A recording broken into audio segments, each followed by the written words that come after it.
Today, I'm going to talk about why we cry. Crying actually has a neurobiological purpose. It can help regulate your nervous system.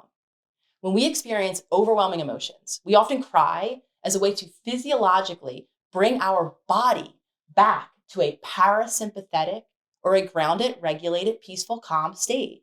When we cry, our body is releasing oxytocin and other endorphins. These are really simply feel good chemicals, which is why so many of us feel calmer and more at peace after a good cry. A lot of people think that crying means that we're sad, but crying actually means that we're overstimulated.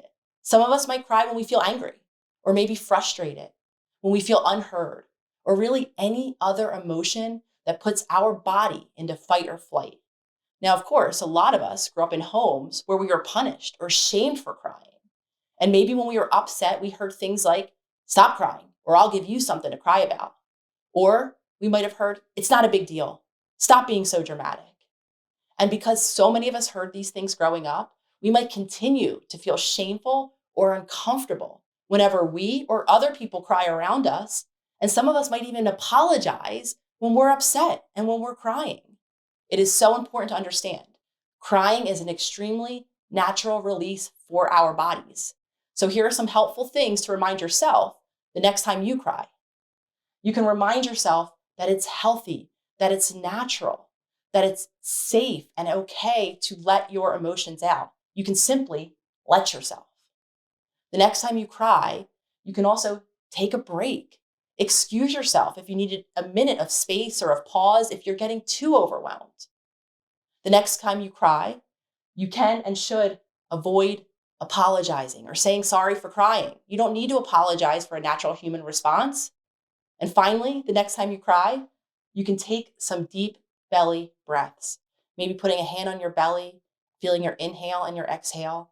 This will help your body get back more quickly into that parasympathetic state.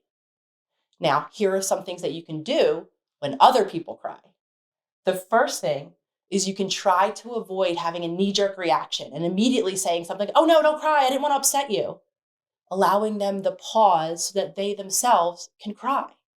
Another thing that you can do is you can try to avoid going into fixer or suggestion mode.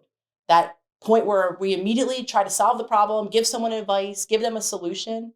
This can be even more overstimulating for the person who's upset and cause them even more anxiety. Just practice breathing and being there with the other person in whatever the upset that they're experiencing is.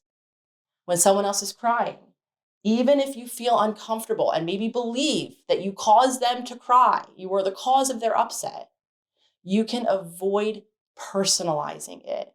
You can avoid the assumption that you made someone else cry. People cry for many different reasons. It's important to practice not taking it personally when someone is upset around you. Another really helpful thing you can do when someone else is crying is to remain calm. Stay attuned to them. This will help them feel safer and more comfortable with you, allowing them to keep crying if they need to.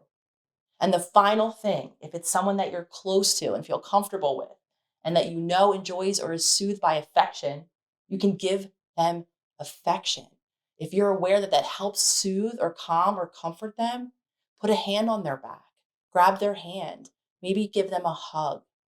Research actually shows that when someone cries and they're met with support, even more oxytocin is released. And this can help create an even deeper bonding experience and a deeper emotional connection between those two people. Understanding why we cry can help us access and allow our tears. It can help us unlearn the belief that crying or tears are something that we have to stop or avoid altogether. Letting yourself cry when you feel that natural urge and letting other people cry when they have that urge will be so connecting, not only for yourself, but for your relationship, and your bodies will thank you. Do you let yourself cry? And how do you feel when you're around other people that cry? I'd love to hear from you in the comments.